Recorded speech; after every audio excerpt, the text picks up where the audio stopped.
getting comfortable with being uncomfortable, right? So it's about something we all try to avoid, but secretly need more in our lives. Yes, this feeling of being uncomfortable.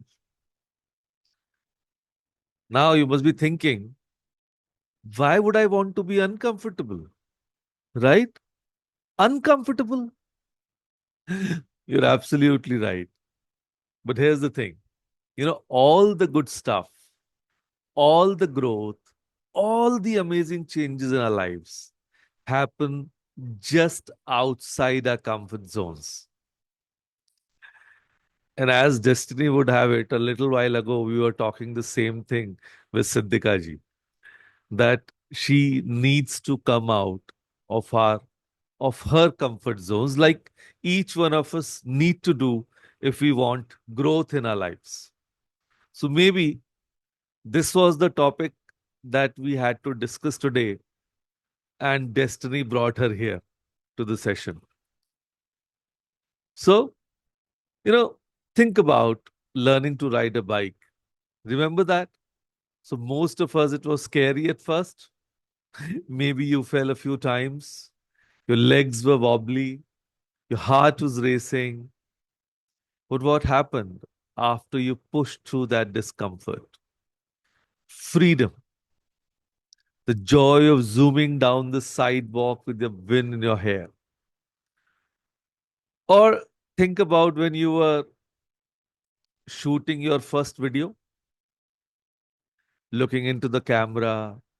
Am I looking perfect or not? Is the camera angle good? Am I dressed up properly? Is my tone right? Am I talking too fast or is it a bit low? All these things come into our mind. But if we still go out and do it, that brings about the change. And even, there's a secret that most adults don't tell our kids. Life is full of uncomfortable moments. But as parents, what we do? We keep on trying the lives of our kids comfortable. And unknowingly, we do a gross injustice to our kids' lives. Because discomfort is like signal telling us, hey, growth is happening here. So let us remain in our discomfort. Let me tell you something cool about your brain. There's a tiny part of it called amygdala. So can anyone say that? Amygdala. Great job. Now, this little almond shaped part of your brain has one main job: to keep you safe. And for that, safe means the same as yesterday. So if you woke up late yesterday, it will tell you to do the same today and ever after.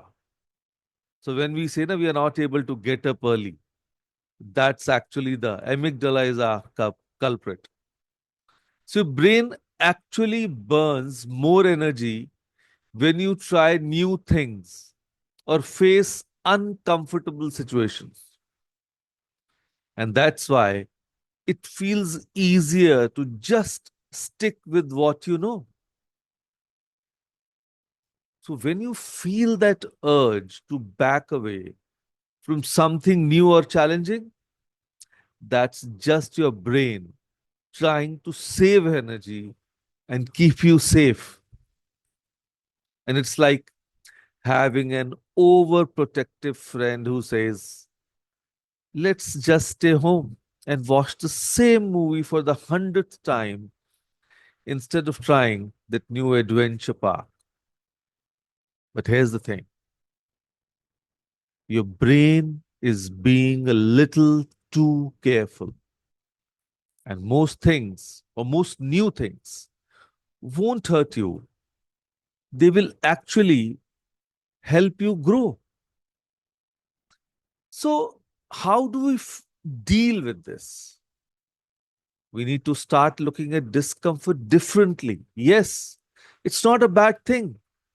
So, instead of seeing it as a warning sign saying, danger, turn back, we can see it as a doorway with a sign that says, new abilities this way, new growth this way.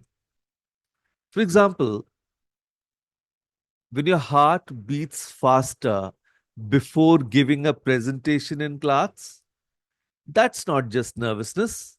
It's actually your body giving you extra energy to do something awesome.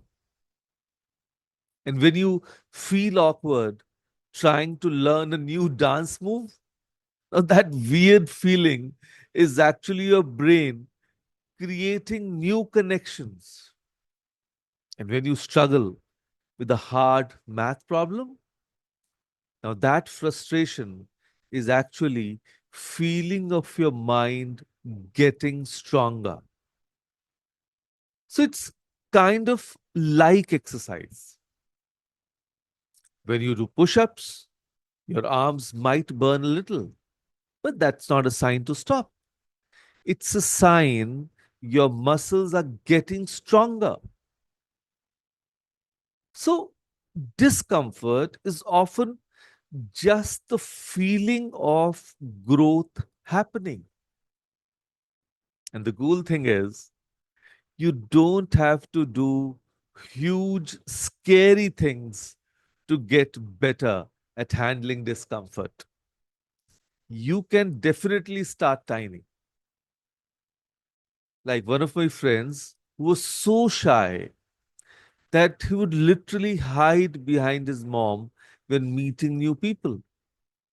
I'm sure many of your kids would do that or already doing that, or even you would be doing it in the past.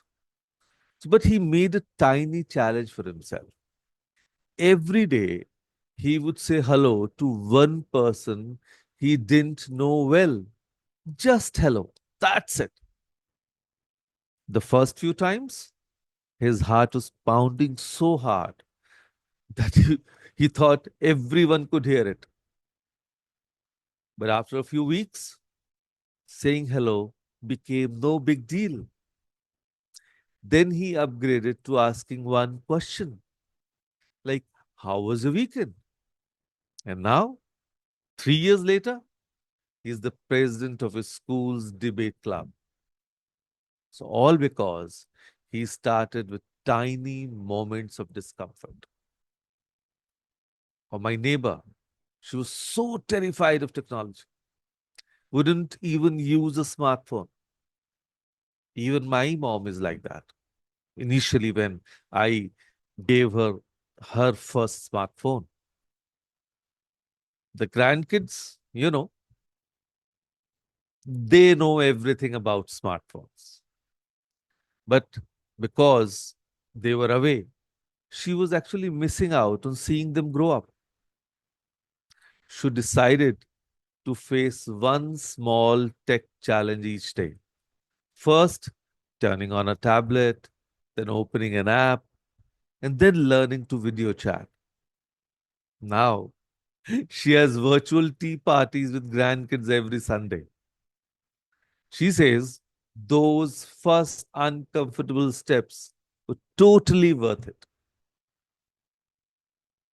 Now, I would like to invite each of you to try something.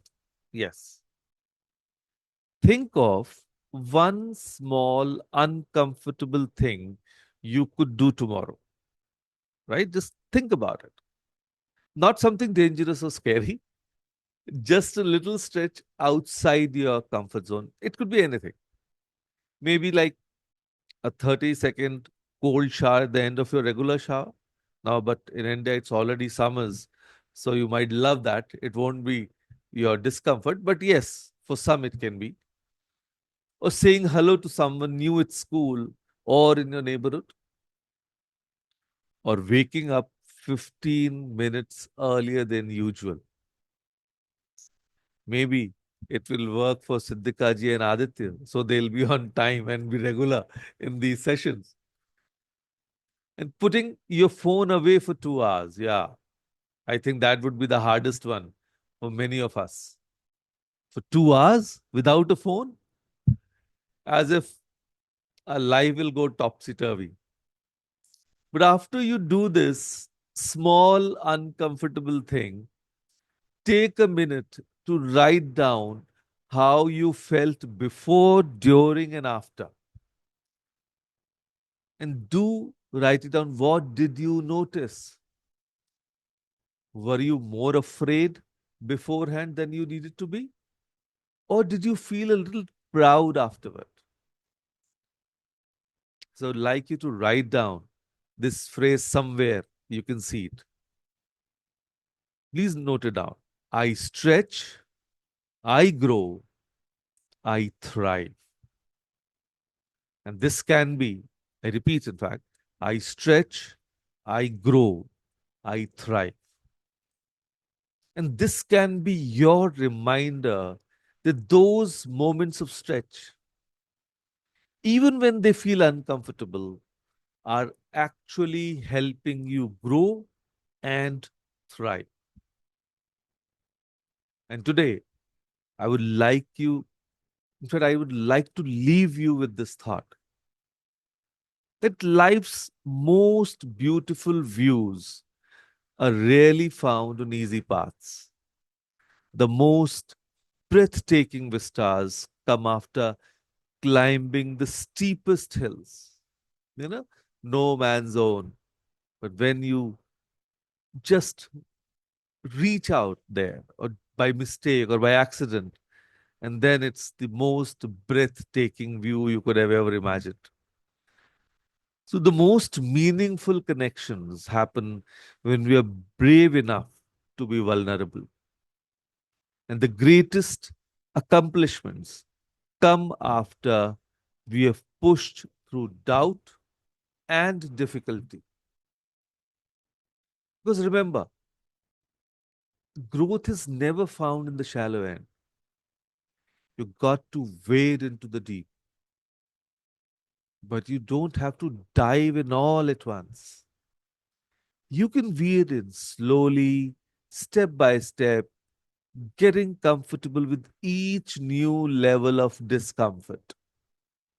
So, tomorrow, when you feel that flutter of uncertainty or that urge to retreat to what's familiar, smile to yourself and whisper, ah, here's my chance to grow.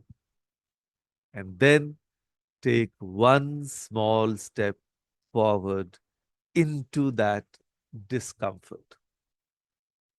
So never shy away from your discomforts because the person you're meant to become is waiting for you on the other side of uncomfortable. So, with that thought, thank you everyone for joining us and listening to